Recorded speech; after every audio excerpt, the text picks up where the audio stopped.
Right ఇక బులెటిన్లో మరో బ్రేకింగ్ న్యూస్ చూస్తున్నాం. గుంటూరు జిల్లా నర్సరావుపేట కలెక్టరేట్లో ఓ కీచకుడు మహిళను లైంగికంగా వేధిస్తూ ఉండటంతో ఆమె కలెక్టర్కు ఫిర్యాదు చేసింది. పల్నాడు జిల్లా కలెక్టర్ వద్ద సీసీగా పనిచేస్తున్న జానీ బాషా తనను లైంగికంగా వేధింపులకు గురి చేస్తున్నాడని కలెక్టర్ బంగ్లాలో కాంట్రాక్ట్ ఉద్యోగం చేస్తున్న మహిళ ఆరోపించింది. సీసీకి లొంగలేదని తనను ఉద్యోగం నుంచి తొలగించారని ఆ మహిళ ఆవేదన వ్యక్తం చేసింది. సీసీ బాషా లైంగిక వేధింపులపై డిఆర్ఓకు ఫిర్యాదు చేసినా చర్యలు తీసుకోవడం లేదని ఆమె ఆవేదన వ్యక్తం చేశారు. సీసీ బాషాపై తగిన చర్యలు తీసుకుని తన ఉద్యోగాన్ని తిరిగి ఇప్పించాలని బాధితురాలు కలెక్టర్కు ఇచ్చిన ఫిర్యాదులో విన్నవించుకున్నారు. కలెక్టర్ గారి బంగ్లాలో వంట చేస్తూ ఉంటాను. ఇప్పుడు గత నెల నుంచి కూడా నన్ను వర్క్ ఆపేశారు. గత 6 నెలల నుంచి నన్ను హింసించడం జరుగుతుంది. తనకు నచ్చినట్టు ఉండాలని, తనకు టీలు కాఫీలు ఆఫీసుకి తీసుకురమ్మని చెప్పేసి నన్ను ఎంతో ఇబ్బంది పెడుతూ, ఆ టీ కాఫీ ఇచ్చినప్పుడు నా చేయి తాగటం వల్ల చేయి పట్టుకొని లాగటం అలా ఇలా ఇబ్బందికరంగా చేస్తూ ఉన్నాడు. నీకు రూమ్ బుక్ చేశాను, నువ్వంటే నాకు ఇష్టం అని చెప్పేసి వేధిస్తూ ఉన్నాడు. అయినా ఆయనకు నేను లొంగనందువల్ల మమ్మల్ని ఉద్యోగం నుంచి తొలగించాడు. అదే బంగ్లాలో మా తమ్ముడైనటువంటి పవన్ కళ్యాణ్ కూడా పనిచేస్తూ ఉన్నాడు అటెండర్గా. చేస్తూ ఉంటే ఆ సార్ అనే మాటలన్నీ నేను తనకు చెప్పాను. తనకు చెప్పినందువల్ల సార్ని అడిగారు. సీసీ గారిని అడిగితే నాకు నచ్చినట్టు నేను చేస్తానని చెప్పేసి మాట్లాడారు. ఈ విషయం ఇలా జరిగిన విషయం ఎవరికైనా చెప్పారంటే మిమ్మల్ని ఉద్యోగం నుంచి తొలగిస్తాను, మీరు ఉద్యోగం ఎలా చేస్తారో చూస్తాను, మీ ఎంత తెలుస్తానని చెప్పేసి అన్నారు.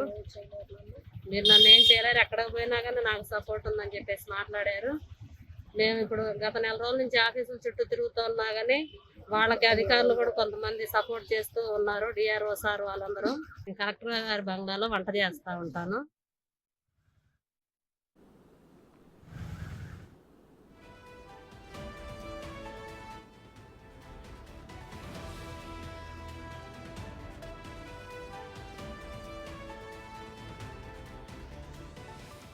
ఇదే విషయంపై పూర్తి డీటెయిల్స్ మా ప్రతినిధి సాయి అందిస్తారు. సాయి చెప్పండి, అటు గుంటూరులో మహిళను సీసీ లైంగికంగా వేధిస్తున్నట్టు తెలుస్తోంది కలెక్టరేట్ లో. సో ప్రెసెంట్ అక్కడ అప్డేట్స్ ఏంటి? తను ఫిర్యాదు కూడా చేసినట్టు తెలుస్తోంది. మరి కలెక్టర్ ఏమైనా రెస్పాండ్ అయ్యారా?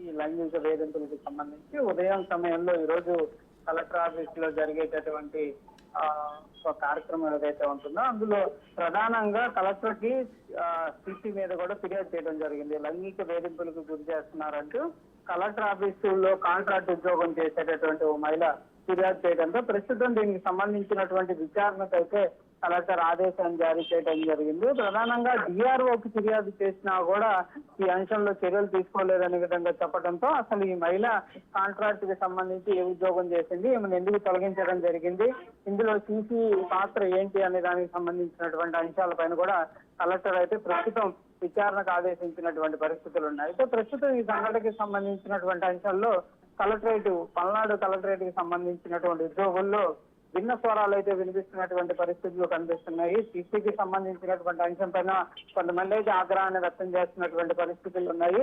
ప్రధానంగా ఈ అంశమే కాదు, గతంలో కూడా అనేక అంశాలపైన కూడా ఆరోపణలు వచ్చినట్లు కూడా అనేక మంది చెప్తున్నటువంటి పరిస్థితులు ఉన్నాయి. అయితే ప్రస్తుతం పరిశీలిస్తే ఆఫీసుకు ఇది కలెక్టరేట్ అంటే జిల్లా వ్యాప్తంగా ఇక్కడ ఏం జరిగినా కూడా కలెక్టర్ దృష్టికి వచ్చేటటువంటి అంశాలు ఉంటాయి. ఇప్పుడు కలెక్టర్ కి ఫిర్యాదు చేయాలంటే కంపల్సరీగా సీసీ దగ్గరికి, అంటే ఒక గ్రీవెన్స్ డే కాకుండా మిగిలిన సమయాల్లో అయితే కంపల్సరీగా సీసీ ద్వారానే కలెక్టర్ని అప్రోచ్ అవ్వాల్సినటువంటి పరిస్థితులు ఉంటాయి, మహిళలైనా లేకపోతే ఎవరైనా కానీ.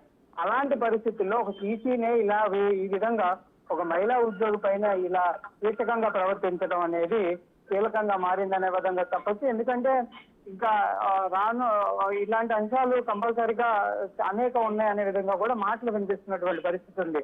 మరి ఈ అంశంలో నిజంగానే ఆమెని లైంగికంగా వేధించినటువంటి నేపథ్యంలోనే ఆమె లొంగపోవడం వల్లే ఉద్యోగం తొలగించారా, లేకపోతే ఏ విధంగా ఆమెను ఉద్యోగం తొలగించడం జరిగిందనే దానికి ప్రస్తుతం అయితే విచారణ ఆదేశించారు.